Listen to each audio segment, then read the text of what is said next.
참 좋은 날입니다. 어스틴 주님의 교회 매일 말씀 묵상에 오신 여러분을 환영합니다.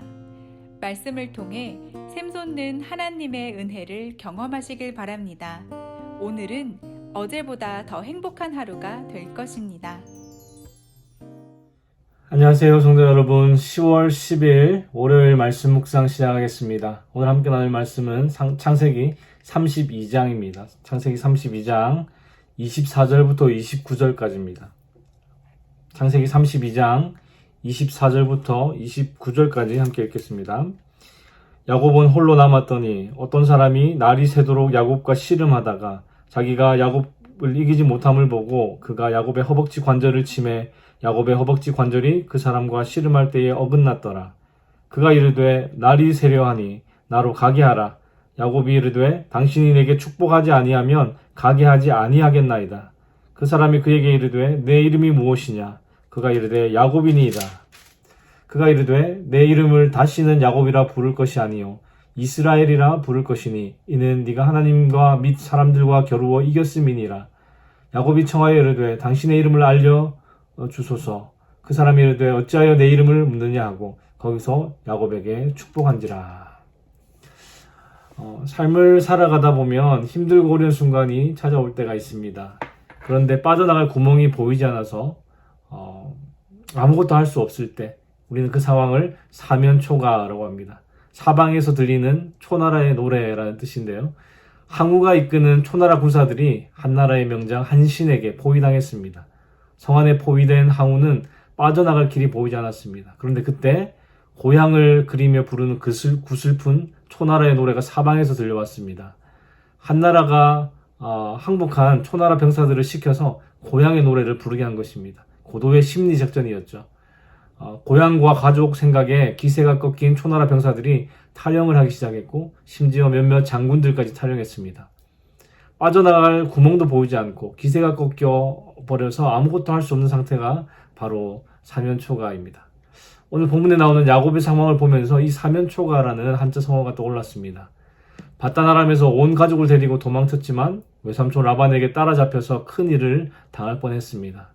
하나님께서 라반에게 나타나셔서 야곱을 해하지 말라고 말씀하지 않았다면 아마도 야곱은 가진 모든 것을 다 빼앗기고 목숨까지 빼앗길 수도 있었습니다. 가까스로 그 상황을 넘기고 앞으로 나아가려는데 형 에서가 400명을 거느리고 야곱에게로 오고 있다는 소식을 듣게 되었습니다. 다시 라반에게 돌아갈 수도 없고 그렇다고 앞으로 나아갈 수도 없습니다. 산 넘어 산이죠. 힘들게 외삼촌 라반과의 상황을 해결했는데 또다시 형 에서와 마주해야 하는 상황에 놓였습니다.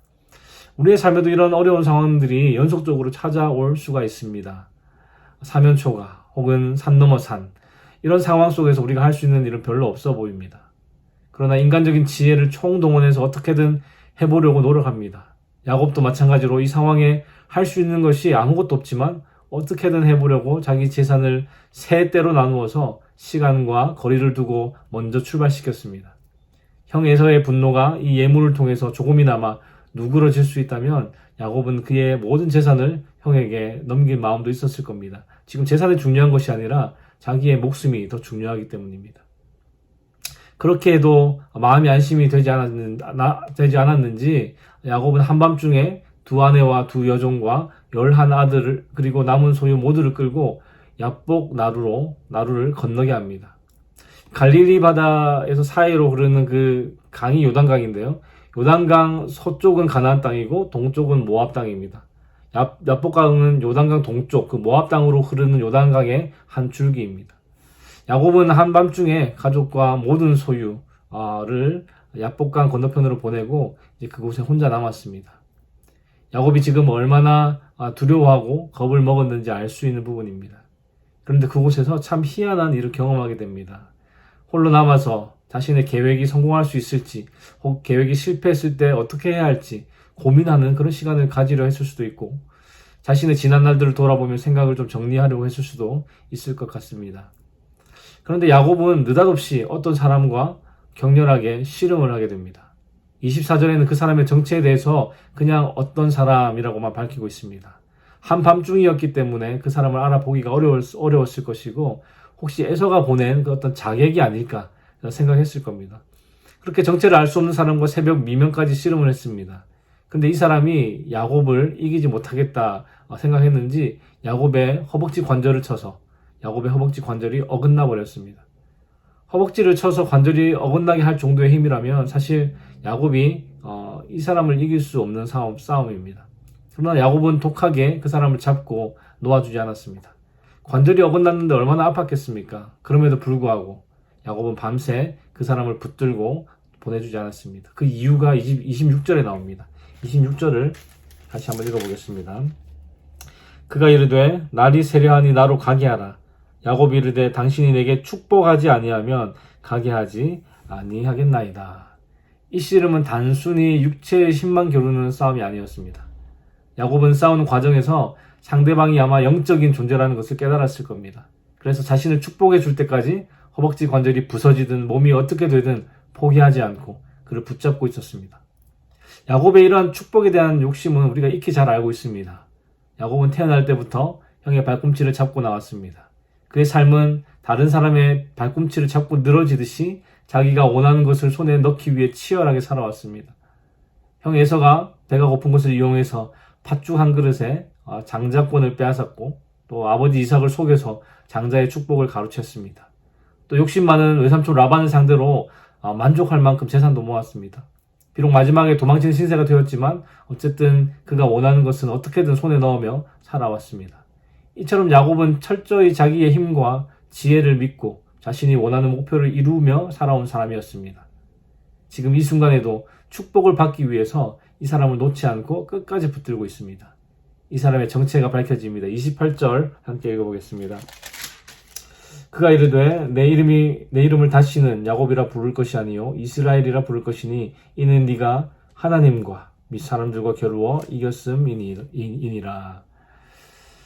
네가 하나님과 및 사람들과 겨루어 이겼음이니라 하는 것을 보니까 이 사람의 정체는 하나님의 천사 혹은 하나님이라고 이해할 수 있습니다. 축복을 받기 위해서 하나님을 붙잡고 놓지 않는 야곱에게 하나님은 그의 이름을 물어보셨습니다. 내 이름이 무엇이냐? 하나님께서 야곱의 이름을 모를 리가 없으실 텐데 왜 그의 이름을 물어보셨을까요? 성경에서 이름은 그 사람의 존재 자체를 상징합니다. 그래서 내 이름이 무엇이냐라는 이 질문은 너는 누구냐? 어떤 사람이냐? 라는 물음이기도 합니다. 그는 야곱이니이다 라고 대답했습니다. 야곱이라는 이름은 속이는 자라는 뜻이지 않습니까? 너는 누구냐는 질문에 야곱은 저는 속이는 자입니다 라고 고백한 셈이 됩니다.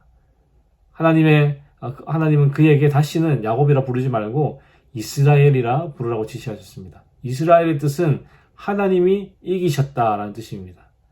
그런데 우리가 읽은 28절에서는 하나님께서 야곱에게 네가 하나님과 사람과 겨루어 이겼다라고 하셨는데 이스라엘이라는 이름과 매치가 되지 않습니다. 그렇죠? 그럼 왜 하나님께서 네가 이겼다고 하셨을까요?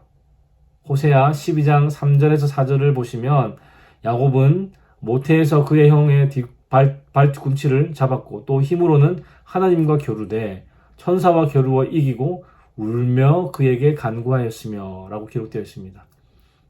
지금까지 네가 하나님과 겨루어 이기려고 애를 썼고 사람들과 겨루어 이기려고 애를 썼는데 이제는 내가 너를 다스리겠다 하는 하나님의 약속이 바로 이스라엘이라는 이름에 담겨 있는 것입니다.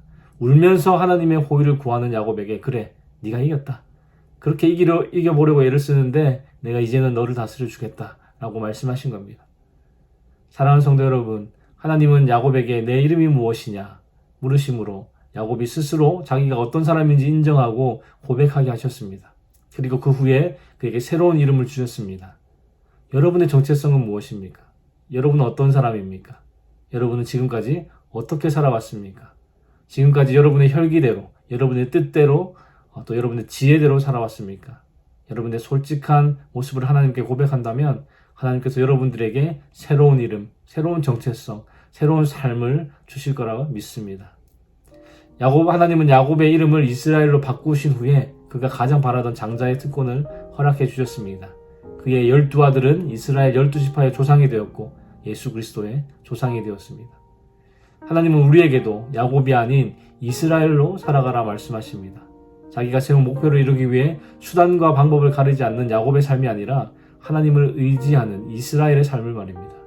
오늘 하루도 그리고 이번 한 주간도 우리 삶에 놓인 여러 가지 문제 앞에서 우리를 도우시는 전능하신 하나님만을 의지하는 이스라엘의 삶을 살아가는 여러분 되시기를 우리 주님의 이름으로 축복합니다. 기도하겠습니다. 하나님 아버지 감사합니다. 오늘 이 아침에도 우리를 주님 앞으로 인도하시고 찬양과 말씀과 기도로 하루를 시작하게 하시니 감사합니다. 하나님 오늘 말씀을 통해 야곱의 삶의 주인이 바뀌는 그 순간을 보게 됩니다. 자신이 가지고 싶은 것, 목표한 것은 수단과 방법을 가리지 않고 이루어냈던 야곱의 삶의 주인은 바로 자기 자신이었습니다. 그의 이름대로 속이는 자로 살아왔던 그의 인생에 하나님께서 개입하셔서 그의 이름을 바꾸어 주셨습니다. 더 이상 인간의 지혜와 방법으로 살지 않고 이제는 하나님이 이기는 삶, 이스라엘로서의 삶을 살아가게 하셨습니다. 주님, 우리의 삶 속에도 개입하셔서 우리의 이름이 아닌 하나님의 이름으로 살아가게 하여 주시옵소서. 우리의 삶 속에 있는 모든 문제들 앞에서 전능하신 하나님만 의지하며 하나님이 이기셨다, 이스라엘의 삶을 살아가는 주님의 교회 성도님들 다 되게 하여 주시옵소서. 주님, 오늘 하루도 주께서 주시는 힘으로 은혜로 살아가기 원합니다. 주의 도우심으로 승리하는 하루 되게 하여 주시옵소서. 감사를 드리며 예수 그리스도의 이름으로 기도하였습니다. 아멘. 월요일 기도 제목으로 함께 기도하시겠습니다. 첫 번째, 한 주간 예수의 흔적이 있는 삶이 되도록 기도하실 때에 우리의 가정, 직장, 사업, 학업의 터전에서 나의 말과 행위를 통해 그리스도가 드러나게, 그리고 코로나로 인해 신앙생활이 나태해지지 않도록 기도하시기 바랍니다. 두 번째, 코로나 방역과 종식을 위하여 기도하실 때에 성도들을 바이러스로부터 보호하시도록, 그리고 성도들의 사업과 직장을 지켜주시도록 방역 당국에 지혜를 주시어 최선의 방역이 이루어지도록 기도하시기 바랍니다. 그리고 세 번째, 선교사님들을 위해 기도하실 때에 태국의 전운주 선교사님, 브라질의 김창현 선교사님, 하이티의 박동환 선교사님을 위해 기도해 주시기 바랍니다.